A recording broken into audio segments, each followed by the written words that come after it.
तुझ्या का करतेस तू हे सगळं? त्या बिचाऱ्या पारूने तुझं काय बिघडवलंय? ती ती बिचारी बिचारी बिचारी आहे ती ती मोलकरीण बिचारी आहे.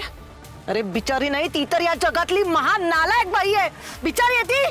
हा आणि ती बिचारी वाटते तुला पण मी मी मी तिच्यामुळे माझं केवढं नुकसान झालं आयुष्यात तुला माहिती आहे ना. हा तिच्यामुळे माझं आणि तुझं लग्न मोडलं.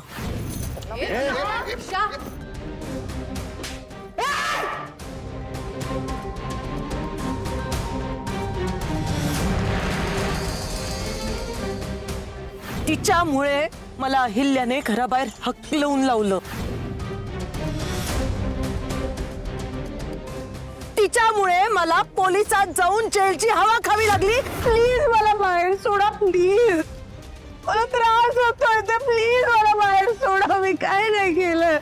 तिच्यामुळे मला माझी बहीण गमवावी लागली.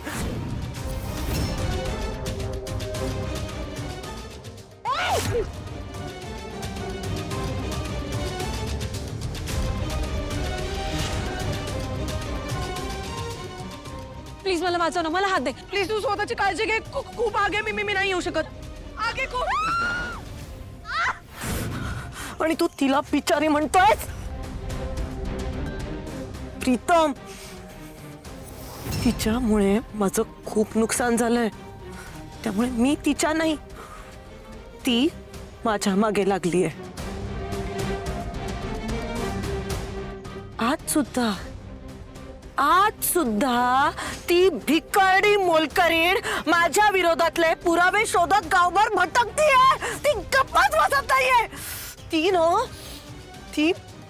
माझ्या वाटेतला सगळ्यात मोठा काटा आहे ज्याला काढून बाहेर फेकून दिल्याशिवाय मला चैन नाही पडणार. माझ्या जीवाला शांतता नाही मिळणार. कळलं. त्यामुळे या डिवोर्स पेपर्सवर मला साईन आणून द्यायची. या बाबतीत चुकतेस तू दिशा. पारूची यात काही चूक नाही. हे जे काय घडलंय ना तुझ्या बरोबर तुझ्या कर्माची फळ आहेत. कळलं. वाव प्रीत बेबी. वाव काय मस्त प्रवचन दिलंस ना तू. हा पण याची गरज नाहीये. हा मला जास्तीची अक्कल नाही शिकवायची. जितकं सांगितलंय तितकं करायचं. जास्त थोबाड न चालवता आणि मला जास्त प्रश्न न विचारता गपचूप हे पेपर्स घेऊन जायचे आणि त्याच्यावर मला आदित्य आणि पारूची सही आणून द्यायची. नाहीतर सांगितलं ना मी तुला ऑलरेडी.